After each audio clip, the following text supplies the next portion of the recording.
Okay. క్రీస్తునందు ప్రియమైన దేవుని బిడ్డలారా, మరి యొక్క పరిశుద్ధ దినాన దేవుడు మనకు సంఘముతో కలిసి చక్కని సహవాసంలో ఆ ప్రభు మన కొరకు చేసినటువంటి కార్యములో పాలుపంపులు పొందుకోవటానికి, అంత మాత్రమే కాకుండా తన స్వరాన్ని వినటానికి, తనను ఆరాధించటానికి, తనను ఘనపరచటానికి ప్రభు మనకిచ్చినటువంటి పరిశుద్ధ సహవాసమును బట్టి సంఘముతో ఇచ్చినటువంటి ధన్యత కొరకు స్తోత్రాలు చెల్లిస్తూ మనము కూడా ఈ అక్కడ పెట్టేసేయండి. అది ఓపెన్ చేసి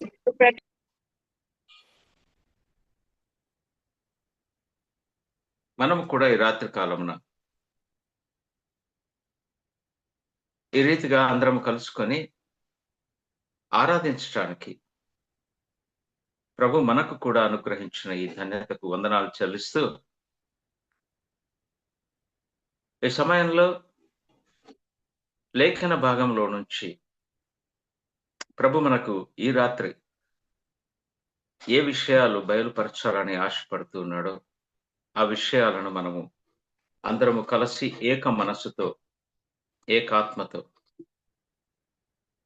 అంగీకరించి ఆయన స్వరాన్ని వినటానికి ప్రార్థనాపూర్వకంగా కూడి వచ్చినందుకు ప్రతి ఒక్కరికి వందనాలు చెల్లిస్తూ ఈ సమయాన్ని ప్రభువుకు అప్పగిస్తూ నన్ను నేను కూడా ప్రభువుకు సమర్పించుకుంటూ వాక్యంలోకి వెళ్దాం.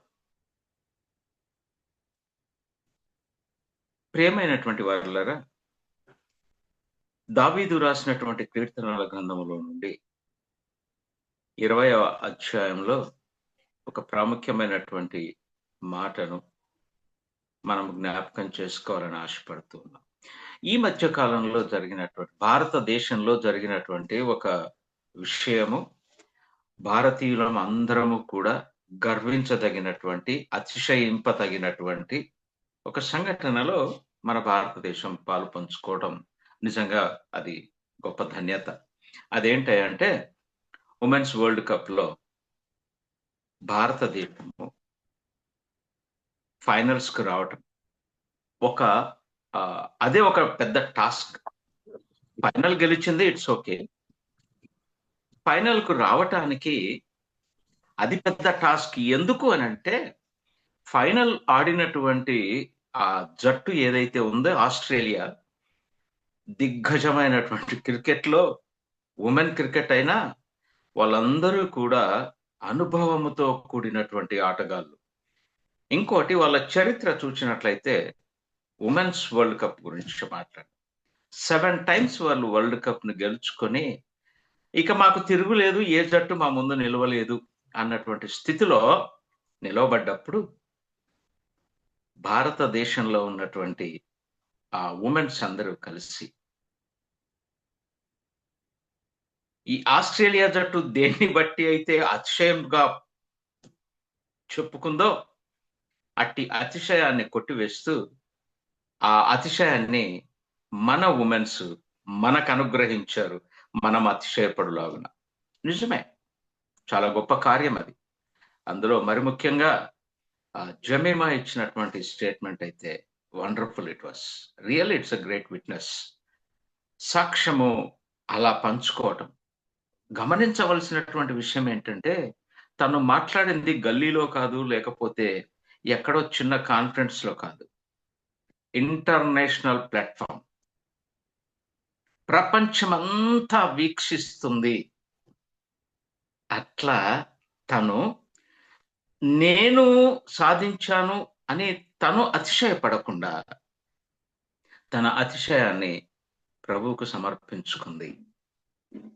ఎంత గొప్ప సాక్ష్యం అది అంటే నిజంగా. ఈరోజు ప్రభు కూడా ఎందుకో మనతో ఆ విషయాలు మాట్లాడబోతున్నాడు. దావీదు రాసినటువంటి కీర్తనలు 20వ కీర్తనలో ఆ మాట ఉంది. ఏ మాట అంటే కొందరు రథములను 7వ వచనం, కొందరు రథములను బట్టి కొందరు గుర్రములను బట్టి అతిశయపడుదురు. అక్కడితో ఆగిపోదాం, ఇది మంచిదే. ఇప్పుడు జమీమా ఆమె అతిశయపడుతూ ఉంది, నేనే కారణం. ఎస్, తనే కారణం. సమస్యలు అసలు అనుమానం లేదు. కేవలము తన వల్లనే భారతదేశము ఆ సెమీఫైనల్, సెకండ్ సెమీఫైనల్స్ లో విజయాన్ని సాధించి ఫైనల్స్ కి వచ్చింది జట్టు. ఫైనల్ గెలిచిందా ఓడిందా పక్కన పెట్టేద్దాం. ఫైనల్ కి రావడానికి ముందు సెమీఫైనల్, అది కూడా సెకండ్ సెమీఫైనల్. ఆడింది ఎవరితో అంటే అతిశయానికే అతిశయమైనటువంటి దేశము. క్రికెట్ లో వాళ్ళని మెచ్చిన వాళ్ళు లేరు. అలాంటి జట్టుతో వాళ్ళు అతిశయపడుతూనే గ్రౌండ్ లోకి దిగారు. ఇది మాదే కప్ అనుకున్నారు. కొందరి అతిశయము ఇలా ఉంటుంది అని అక్కడ అంటున్నారు. కొందరు అతిశయం ఎలా పడతారంటే వారు కలిగి ఉన్న దాన్ని బట్టి అతిశయపడటము. ఎస్, ఇట్ ఈస్ న్యాచురల్, జరుగుతుంది. ఇది పడటంలో కూడా తప్పులేదని అనిపిస్తుంది. ఫర్ ఎగ్జాంపుల్, నేను చక్కని జ్ఞానం కలిగి, లేకపోతే మంచి వక్తనో, లేకపోతే మంచి ఒక ఏదైనా ప్లేయర్ను అయ్యిందంటే దాన్ని బట్టి నేను అతిశయపడటంలో తప్పులేదు. క్షమించాలి ఈ రీతిగా మాట్లాడుతున్నాను. నేను చాలా సామాన్యమైనటువంటి వాడిని. నిజంగా చెబుతున్నాను. నాకైతే జ్ఞానము లేదు. నాకు ఎందులో కూడా నేను ప్రావీణ్యాన్ని పొందుకున్నటువంటి వాడిని కాదు. ప్రభు కృపను బట్టే ఈ రీతిగా వాక్యంలో ఉన్నాను అంతే తప్ప నేను దేనికి కూడా పనికి వచ్చేవాడిని కాను. ఇది అందరూ గుర్తించాలి. ఇక్కడ అంటున్నాడు, కొందరు వాళ్ళు కలిగి ఉన్న దాన్ని అతిశయపడుతూ ఉంటారు అని చెబుతున్నటువంటి మాటలో ఇక్కడ రెండు విషయాలు చెప్పారు. కొందరు రథములను బట్టి, కొందరు వారికి కలిగి ఉన్న గుర్రములను బట్టి అతిశయపడతారు అంటారు. ఇకపోతే నీవు నేను ఈ కొందరిలో ఉన్నామా? కొందరు అని పలుకుతున్నారు ఇక్కడ. అక్కడనే నేను ఆగాను. అందుకే ఈ కొందరు అని చెబుతున్నటువంటి ఆ అతిశయపడుతున్నటువంటి వారిలో దయచేసి రాత్రి మనం నన్ను నేను ఎవరికి వారు పరీక్ష చేసుకుందాం. ఆ లిస్టులో నేనున్నాను. ఏంటి? వారు కలిగి ఉన్న దాన్ని బట్టి అతిశయపడతారని ఇక్కడ చక్కగా చెబుతుంది. అట్టయితే నేను ఈ రీతిలో, ఈ రోజులో, ఈ స్థితిలో ఏ స్థితిని అయితే కలిగి ఉన్నానో ఆ స్థితిని బట్టి దిస్ ఇస్ మైన్ అని నేను అనుకుంటున్నానా? ఇదంతా నా కష్టార్జితం, ఇదంతా నేను సంపాదించుకుంది, ఇదంతా నాది అని నేను చెప్పుకునే స్థితిలో ఉంటే నేను ఆ కొందరిలో ఒకడిని. ఇదిగో నేను, నా కుటుంబం ఇలా ఉంది, నా పిల్లలు ఇలా ఎదిగారు, నా పిల్లలందరూ కూడా మంచి స్థితిలో స్థిరపడ్డారు, దానికి నేను కష్టపడ్డాను, నా కుటుంబం కష్టపడింది కాబట్టి వారు ఆ స్థితిలో ఉన్నారు అని అనుకుంటూ ఉన్నానా? వారు కలిగి ఉన్నటువంటి స్థితిని బట్టి నేను అతిశయపడితే ఆ కొందరిలో నేను కూడా ఉన్నాను. లేదు, నేను సంపాదించుకున్నటువంటి స్థిరచర ఆస్తుల విషయంలో, ఎస్, నా ఉద్యోగ స్థితిని బట్టి, నా రాబడిని బట్టి, నాకు కలిగి ఉన్న దాన్ని బట్టి ఈ స్థిరమైనటువంటి చరమైనటువంటి ఆస్తులు నేను సంపాదించుకున్నాను అని ఒకవేళ అనుకుంటే ఆ కొందరిలో నేను కూడా ఒకరిని. పరీక్ష చేసుకుందాం. వాటిని బట్టి నేను అతిశయపడుతున్నానా? ఒకవేళ అలాగా అతిశయపడితే మనం ఎవరమో ఆయనే చెప్తాడు. మనం లోతుగా వెళ్తే ధ్యానంలోకి మనము దేనికి సంబంధించిన వాళ్ళమో ప్రభువే మనకు బయలుపరుస్తాడు. ఇంతకు నేను ఎవరిని, నేను దేన్ని బట్టి అతిశయపడుతున్నాను. దావీదు ఇక్కడ పలుకుతున్నటువంటి మాట ఏంటి అని అంటే,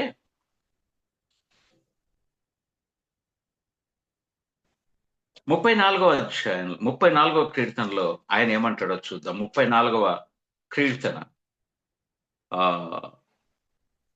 2వ వచనంలో ఆ మాట చక్కగా వ్రాయబడింది. యెహోవాను బట్టి నేను అతిశయించుచున్నాను. వా! దావీదు ఇస్తున్నటువంటి సాక్ష్యం ఏంటి అనంటే, తను ఇస్తున్నటువంటి స్టేట్మెంట్ ఏంటి అనంటే, యెహోవాను బట్టి దావీదు అతిశయపడవలసి వస్తే ఎంతగానో అతిశయపడగలడు. అది మనకు బాగా తెలుసు. దావీదు వీరుడు, శూరుడు.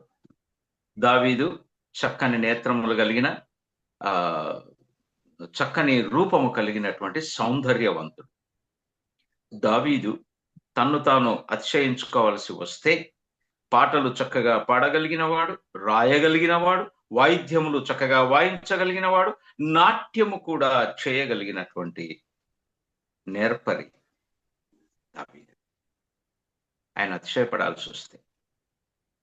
అతిశయపడాల్సి వస్తే బాల్యం నుంచి కూడా తండ్రి ఇంటిలో తండ్రి గొర్రెలను కాస్తూ తండ్రి పనిలో ఉన్నాడు బాల్యం నుంచి కూడా. తను అతిశయపడాల్సి వస్తే ఎంతగానో అతిశయపడవచ్చు. తన్ను తాను ప్రభువుకు సమర్పించుకొని జీవించినటువంటి వాడు దావీదు. అందుకే దావీదులో యేసుక్రీస్తు ప్రభువుల వారు ముంగుర్తిగా మనకు కనిపిస్తారు. ఎంత అంటే అంత. అట్టి దావీదు రాజుగా అభిషేకించబడినటువంటి వాడు. ఆ దావీదు నన్నేమంటున్నాడంటే, నేను రాజును అని పౌరుషంగా అతిశయపడట్లా. దేన్ని బట్టి అతిశయిస్తున్నాడంట? 34వ కీర్తన 2వ వచనంలో చక్కని సాక్ష్యం ఇస్తున్నాడు. యెహోవాను బట్టి నేను అతిశయించుచున్నాను. క్రీస్తునందు ప్రియమైన దేవుని బిడ్డలారా, నీవు నేను అతిశయపడవలసి వస్తే అది యెహోవాను బట్టే ఉండాలి. ఇది మనం నేర్చుకోవాలి అని తన గురించి చెబుతూ తనొక్కడు ఇలాగున్నాడు అంటున్నాడు. నేనైతే అని అన్నాడు. ఇప్పుడు నేనైతే అంటే ఆయన గురించే మాట్లాడు. మరి అందరి గురించి ఏమంటున్నాడు? మళ్ళీ 20వ కీర్తనకు వస్తే అక్కడ తను 2వ భాగంలో మనము చదువుకున్న పై భాగం కంటే కింది భాగంకి వస్తే అక్కడ తను అందరి విషయమై మాట్లాడతాడు. నేను అందుకే అది అక్కడతో ఆపేసి మళ్ళీ అక్కడికి దావీదు ఏమన్నాడో తెలుసుకుంటే మంచిది. అందుకే నేను అక్కడ ఆ మాట చూపించాను. నేనేమనుకుంటున్నానో తెలిస్తే అని దావీదు అంటాడు. ఎందుకంటే దావీదు ఏమన్నాడంటే, కొందరు రథములను బట్టి అతిశయపడతారు, కొందరు గుర్రములను బట్టి అతిశయపడతారు, అనేక మంది వారికి కలిగి ఉన్న దాన్ని బట్టి అతిశయపడతారు, నేనైతే అని అన్నాడు. వెంటనే రావాల్సింది అదే కదా. అందుకే ఆ మాట నేను ఇక్కడ మీకు చూపించాలని ఆశపడుతూ ఉన్నాను. అందుకే ప్రభు ఈ మాట చూపిస్తూ ఉన్నాడు. 34వ కీర్తనలో 2వ అధ్యాయంలో మొదటి లైన్లో ఏమంటున్నాడంటే, యెహోవాను బట్టి నేను అతిశయించుచున్నాను అని చెప్పిన ఆయన మళ్ళీ 20వ కీర్తనకు వస్తే కింది భాగంలో ఏమంటాడంటే, మనమైతే క్రీస్తు రక్తములో మన పాపములనన్నిటినీ కూడా ఆయన సన్నిధిలో ఒప్పుకొని కడగబడి అపవిత్రమైనటువంటి రక్తము ద్వారా మన పాప క్షమాపణ కలగడం ద్వారా క్రీస్తు ప్రియమైనటువంటి బిడ్డలంగా మార్చబడి ఆయన జీవ గ్రంథంలో పేర్లు వ్రాయబడి ఇదిగో నిత్య రాజ్యంలో సదాకాలము ఆయనతో కూడా స్థిర నివాసము కలిగి ఉన్నాము అన్నటువంటి నిరీక్షణలో ఉన్నటువంటి మనము. కొందరు వేరు. ఇక్కడ అంటున్నాడు ఆయన మళ్ళా, మనమైతే, వినుచున్న నీవు నేను మనము ఎలా అతిశయించాలి అన్నటువంటి విషయాన్ని ఇక్కడ చెప్తాడు. చూద్దాం ఏమంటాడు. మనమైతే మన దేవుడైన, అక్కడేమన్నాడు 34లో, నేనైతే యెహోవాను బట్టి అతిశయించుచున్నాను అంటాడు. ఇక్కడ ఏమంటున్నాడంటే, మనమైతే మన దేవుడైన యెహోవా నామమును బట్టి అతిశయపడుదుము. నా అతిశయం ఏదై ఉన్నా అది యెహోవా నామముననే మనము కలిగి ఉండాలి. యెహోవా నామము నందే మనము అతిశయపడాలి. ఎందుకు ఆ నామంలోనే మనం అతిశయపడాలంటే, ఇదేది కూడా మనది కాదు. ఈ లోకంలో నేను జన్మించటం అనేది నాది కాదు. ఈ లోకంలో నేను జీవిస్తున్నాను, ఈ స్థితి కలిగి ఉన్నాను అంటే ఇందులో నా పాత్ర ఏదీ లేదు. ఈ లోకంలో జీవిస్తున్నటువంటి నేను, ఇదిగో ప్రభు కృపను బట్టి నేను రక్షించబడ్డాను అంటే ఇందులో నా కార్యం ఏది లేదు.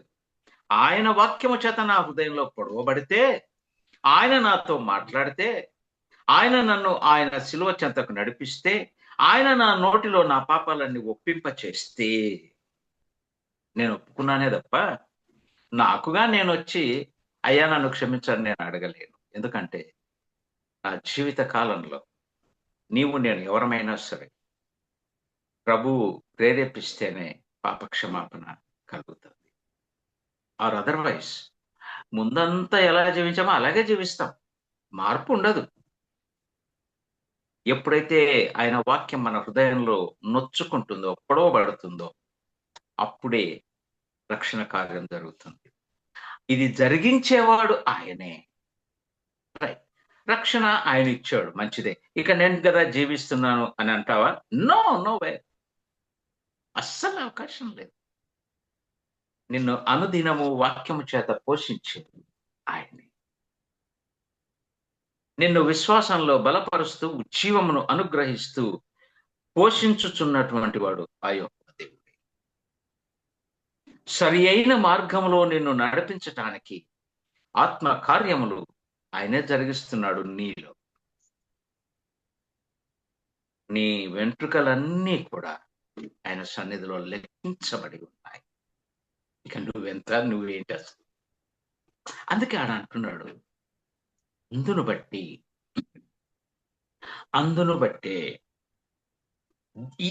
ఈ రీజన్ బట్టి, ఈ కారణాన్ని బట్టి. ఎందుకంటే ఇప్పుడు నేను కలిగి ఉన్నది ఏది కూడా నాది కాదు. ఈ లోకంతో నా జీవితం అండ్ ఆ తర్వాత నేను జీవించబోయేది ఆయన కృప. అది కూడా ఆయన నాకు అనుగ్రహిస్తేనే. అనుగ్రహించాడు కాబట్టి ఆ ధన్యతలోకి నేను ప్రవేశిస్తాను. అట్టి నిరీక్షణ నాకు అనుగ్రహించాడు. అందుకే ఆ నామమును బట్టే నేను అతిశయపడవలసి ఉండదు.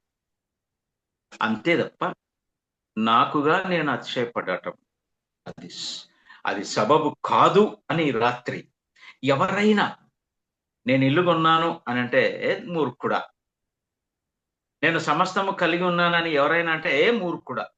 ఎందుకంటే మాట్లాడతాడు ఆయన, మూర్ఖుడా అని ఎందుకన్నాను.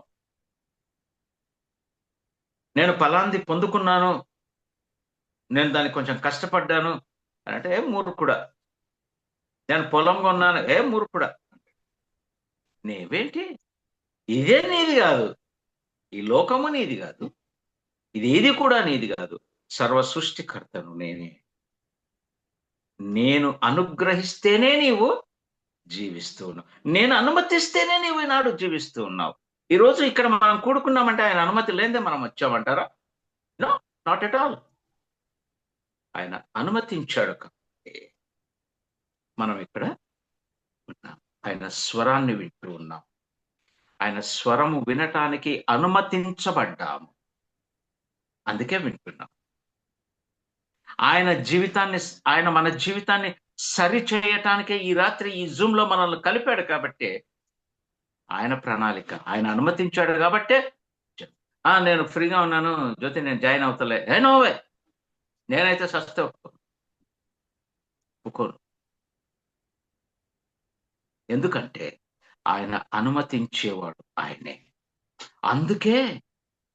అందును బట్టే ఆయన యందే అతిశయపడాలి, ఆ నామమునందే అతిశయపడాలి, ఆ పేరును బట్టే అతిశయపడాలి. నా అతిశయం ఏదైనా సరే, అది ఎంతదైనా సరే, అట్టిది మరి ఏదైనా సరే, ఆయనే మూల కారణం. ఈ మాటనే యెషయా ప్రవక్త మనకు మరి ఒక విధంగా చెబుతాడు. క్షమించండి, ఇర్మియా గ్రంథం 9వ అధ్యాయం చక్కగా స్పష్టంగా చెబుతాడు. ఏమంటాడు తెలుసా? ఇర్మియా ప్రవక్త రాసినటువంటి గ్రంథము 9వ అధ్యాయము 24వ వచనంలో ఏమనిందంటే, అతిశయించువాడు ఎవడైనా సరే, గుర్తుపెట్టు, అది నీవైనా నేనైనా ఎవరైనా, దావీదైనా దానియేలైనా మరెవరైనా, అబ్రామైనా మోషే అయినా ఇంకొకరైనా ఎవరైనా అతిశయించువాడు దేనిని బట్టి అతిశయింపవలెననగా, జాగ్రత్తగా వినండి, భూమి మీద కృప చూపుచు నీతి న్యాయములు జరిగించుచున్న యెహోవాను నేనే అని గ్రహించి. ఉట్టిగా చదువుతా ఉంటాం మనం ప్రతిసారి, కానీ స్పష్టంగా చదివితే వణుకు పుడుతుంది. ఎస్, జాగ్రత్తగా గమనించండి. అతిశయించువాడు దేనిని బట్టి అతిశయింపవలనగా, భూమి మీద ఎక్కడున్నావు నీవు నేను? ఎక్కడుండి మనం అతిశయాన్ని చూపిస్తూ ఉన్నాం?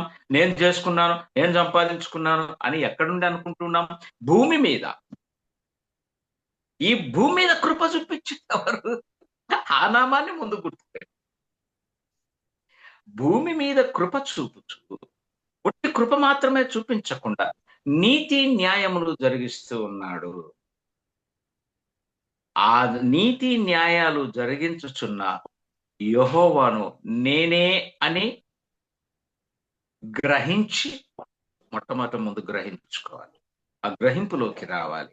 ఎస్, ఆయనే, ఆయన ఉన్నవాడు అనువాడు, ఆయన ఉన్నవాడని అనువాడనై ఉన్నాను, ఐఎమ్ దట్ ఐఎమ్ అంటాడు. నేనే సృష్టికర్త, నేను ప్రధాన యాజకుడు, నేనే మార్గము, నేనే సత్యం. శ్రేష్టమైనటువంటి మాటలు. ఆ నామములో అతిశయించాలి. నేను ఇప్పుడు ఏమై ఉన్నానో అది క్రీస్తునందు నేను. అప్పుడు కదా ఆ నామానికి మహిమ. ఎప్పుడైతే భూమి మీద కృప చూపిస్తూ నీతి న్యాయాలు జరిగించుచున్న ఆ నామాన్ని ఎరిగి గ్రహించుకొని పరిశీలనగా తెలుసుకుంటావో, అప్పుడు నీకు కలిగేది ఏంటంటే సదాకాలమైన రాజ్యం, గొప్ప ధన్యకరమైనటువంటి జీవితం. ఈ భూమి మీద ఇది శాశ్వతమైనది కాదు. అందుకే ఆయన అంటాడు భూమి భూమి అంటాడు. ఇది శాశ్వతమైనది కాదనే ఆయన ఈ మాట పలుకుతూ ఉన్నాడు. ఇక్కడ నువ్వేం సంపాదించుకుని ఇక్కడ వదిలిపెట్టిపోవాల్సిందే. ఇక్కడ నువ్వు ఎంత అతిశయపడినా ఇక్కడికే క్లోజ్. నా కొరకు ప్రయాసపడ్డావా, నా నామము పేరట నీవు అతిశయించబడ్డావా, ఘనత అక్కడ ఉంది. మహిమ ఘనత ప్రభావాలన్నీ కూడా అక్కడిస్తాడు ఆయన. శాశ్వతమైనటువంటి ఆయన రాజ్యంలో మనము చక్కని జీవితం జీవిస్తాం. అందుకే అంటాడు, అతిశయించువాడు దేన్ని బట్టి అతిశయించాలో చెబుతూ, భూమి మీద కృప చూపుచు నీతి న్యాయములు జరిగించుచున్న యెహోవాను నేనే అని గ్రహించి నన్ను పరిశీలనగా తెలుసుకొనుటను బట్టియే. ఎంత మటుకు మనము ప్రభువు గురించి తెలుసుకున్నాం, ఎంత మటుకు ఆయన గురించి నీకు నాకు అవగాహన ఉంది. ఆయన గురించినటువంటి అవగాహన నీకు పరిపూర్ణంగా ఉంటే ఏ ఆచార వ్యవహారాలు మన జీవితంలో కనిపించవు. మన జీవితంలో ప్రేమనే చూస్తాం.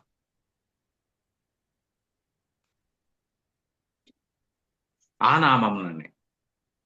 అందుకే ఆయన అంటాడు పరిశీలనగా తెలుసుకొనుటను బట్టియే. అప్పుడు అతిశయించు, అప్పుడు అతిశయపడు. పౌలు అంటాడు, ఎంత చక్కగా అతిశయపడ్డాడు పౌలు. ఆ మాటలే శ్రేష్టమైనటువంటి అని చెబుతూ, అప్పుడు నువ్వు ఇవన్నీ గ్రహించుకుని వాటి ప్రకారంగా నువ్వు నడుచుకుంటూ ఇది అని తెలుసుకున్నటను బట్టియే నువ్వు అతిశయపడాలని చెబుతూ, ఆయన నిజమైన సంతోషము నా జీవితం పట్ల ఎక్కడుందో ఆ సీక్రెట్ ఇక్కడ చెప్తాడు. అట్టి వాటిలో నేను ఆనందించువాడనని ఎవరు సెలవు ఇచ్చారు? యెహోవా సెలవిస్తున్నాడు. యెహోవా సెలవిస్తున్నాడు. అట్టి వాటిలోను ఆయన ఆనందించేవాడు. అట్టి వాటి యందే ఆయన సంతోషము ఇమిడి ఉంది. అట్టి జీవితాలలోనే ఆయన ఆనందాన్ని వెల్లడిపరిచే ప్రభు. అందుకే ఈ భూలోకంలో ఒక్క ఆత్మ రక్షించబడితే పరలోకంలో వేవేల దూతలు పండగ చేస్తారు. It's a great feast. ఎందుకంటే అట్టి వాటి యందే ఆయన ఆనందించి పోయి ఉన్నాడు. ఇది గమనించాలి. ఎందులో అతిశయపడడానికి ప్రయాసపడతాం? ఈ లోకంలో ఏదైనా సంపాదించుకోవాలంటే ఆ ప్రయాస అబ్బో! ఆరోగ్యం చెడిపోద్ది, వయస్సు చెడిపోద్ది, ఇది చెడిపోద్ది, అది చెడిపోద్ది. మనం తిరుగుతున్న వాహనాలు చెడిపోతాయి. జీవితమంతా పరిగెత్తుడే. రెస్ట్‌లెస్ అయినా చేస్తూ ఉన్నాం. శాశ్వతము కాదు అని తెలిసి కూడా, ఇదేది మన వెంట రావు అని తెలిసి, అతిశయించువాడు ప్రభువునందే అతిశయపడాలని తెలిసి కూడా వి ఆర్ రన్నింగ్ ఆఫ్టర్. ఆ వాటి వెనకనే మనం పరిగెత్తాలి. ఈ రాత్రి సీక్రెట్ అయిన బయలుపరచు. ఇట్టి వాటి యందే అట్టి వాటి యందే. ఇట్టి వేరు, అట్టి వేరు. అక్కడ చెప్పబడింది అట్టి వాటి విషయాలు. అట్టి వాటిలోనే నేను ఆనందించు వాడనని యెహోవా సెలవిస్తూ ఉన్నాడు. పౌలు గురించినటువంటి ఒక చక్కని మాట మనం జ్ఞాపకం చేసుకుంటాం. పౌలు కొరింథీ సంఘానికి పత్రిక రాస్తూ మొదటి పత్రికలో ఇదే విషయాన్నే చెబుతాడు. ఈ ఇర్మియా గ్రంథంలో రాయబడినటువంటి మాటనే రెఫర్ చేస్తూ తను ఏంటో చెబుతాడు. ఎవరి దేన్ని బట్టి అతిశయపడ, ఎందుకు ఆ అతిశయము విషయాన్ని బయలుపరుస్తాడు పౌలు కొరింథీ సంఘానికి పత్రిక రాస్తూ మొదటి అధ్యాయం 26 నుంచి చక్కగా రాస్తూ వస్తాడు. 31లో రెఫర్ చేస్తాడు. అదిగో ఆ ఇర్మియా గ్రంథంలో అలాగా వ్రాయబడి ఉంది కాబట్టి దాన్ని నెరవేర్చటానికే ప్రభు ఇలా చేశాడు అని 26 నుంచి 30 వరకు కొన్ని విషయాలు చెప్తాడు. ఆ విషయాల్లో సహోదరులారా, మిమ్మల్ని పిలిచిన పిలుపును చూడుడి. ముందు అది గమనించండి. ముందు మీ పిలుపును మీరు గుర్తుపెట్టుకోవాలి. ఎప్పుడైతే పిలుపును గ్రహిస్తావో అప్పుడు నీ జీవితము ఈ కింది దానిలాగా ఉంటది. నీ అతిశయము ప్రభువునందు ఉంటది. ముందు పిలుపును గ్రహించుకోవాలి. క్షమించండి ప్రియులారా, పిలుపు అంటే ఆల్టర్ కాల్ ఇస్తా ఉంటారు. ఆ పిలుపు కాదు. ఎవరైనా మారు మనసు పొందాలనుకుంటే ముందుకు రండి, మీ కొరకు ప్రార్థన చేస్తామని అంటూ ఉంటారు. దిస్ ఇస్ ఆల్టర్ కాల్ అంటారు. ఆ పిలుపు కాదు. ప్రభువు నీ హృదయంలో దేనితో చొచ్చుకొని పోయాడు, ఏ మాటతో చొచ్చుకొని పోయాడు, అది ప్రభువు మాట, నాట్ సేవకుని మాట. ప్రభువు మాటనే నీ హృదయంలోకి చొచ్చుకొని పోయేది. ఆత్మ మాట్లాడితేనే నీ హృదయంలోకి చొచ్చుకొని పోతుంది. ఆత్మ కార్యము జరిగిస్తేనే నీ హృదయంలో స్థిరమైన కార్యము జరుగుతుంది. చదవండి. ఒక రీతిని మీలో లోకరీతిని జ్ఞానులైనను గనులైనను గొప్ప వంశము వారైనను అనేకులు పిలువబడలేదు. కానీ ఏ శరీరియు దేవుని ఎదుట అతిశయింపకుండునట్లు జ్ఞానులను సిగ్గుపరచుటకు లోకంలో నుండి వెర్రి వారిని దేవుడు ఏర్పరచుకొని ఉన్నాడు. బలవంతులైన వారిని సిగ్గుపరచుటకు లోకములో బలహీనులైన వారిని దేవుడు ఏర్పరచుకొని ఉన్నాడు. ఎన్నికైన వారిని వ్యక్తం చేయుటకు లోకములో నీచులైన వారిని, తృణీకరింపబడిన వారిని, ఎన్నిక లేని వారిని దేవుడు ఏర్పరచుకొని ఉన్నాడు.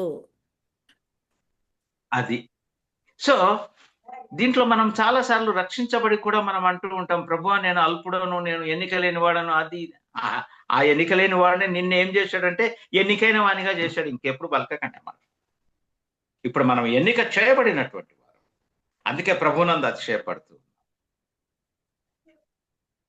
కాబట్టి ఇక్కడ ఆయన చెబుతూ ఉన్నాడు, నేను ఎవరిని ఏర్పాటు చేసుకున్నాను తెలుసా? జ్ఞానులను కాకుండా వెర్రివారినే. ఘనులను పిలవలేదు, జ్ఞానులను పిలవలేదు, ఈ లోక రీతిని అనుసరించి నేను వాళ్ళను పిలవలేదు. నేను నా లోకాన్ని దానికి స్థిరమైన దానికి నేను ఎవరిని పిలిచానంటే, ఏ శరీరియు దేవుని ఎదుట అతిశయింపకుండునట్లు జ్ఞానులను సిగ్గుపరచుటకు జ్ఞానం లేని వారిని, అంటే వెర్రి వారిని ఏర్పాటు చేసుకున్నాడు. బలం ఉందని బలాన్ని బట్టి వారికి అతిశయం కలిగి ఉంటే అది కాదు అసలు అని బలహీనులని ఆయన ఏర్పాటు చేసుకున్నాడు. ఎన్నిక లేని వారిని వ్యర్థము చేయుటకు, ఎన్నికైన వారిని వ్యర్థము చేయుటకు, నీచులైన వారిని, తృణీకరింపబడిన వారిని, ఎన్నిక లేని వారిని దేవుడు ఏర్పరచుకున్నాడండి. వీటన్నిటిలో మన అందరము ఉన్నాం. మనల్ని ఎన్నిక చేసుకున్నాడు ఆయన. కాబట్టి మనల్ని ఎన్నిక చేసుకున్నాడు కాబట్టి ఈ పిలుపును చూడాలి మనం. ఈ పిలుపును చూచి 31 ప్రకారంగా, అదే ఇర్మియా గ్రంథంలో చెప్పినట్లు, అతిశయించువాడు ఎవడైనా సరే ప్రభువునందే. ఎందుకంటే నీ పిలుపు అంత ఘనమైంది, అంత గొప్పది, అంత అద్భుతమైనటువంటిది. కాబట్టి దాని అందే మనము అతిశయపడాలి అని చెబుతూ ఉన్నాడు. క్రీస్తునందు ప్రియమైన దేవుని బిడ్డలారా, ఇదే పౌలు తన గురించి కొన్ని మాటలు చెప్పుకుంటూ నేనైతే అని అన్నాడు.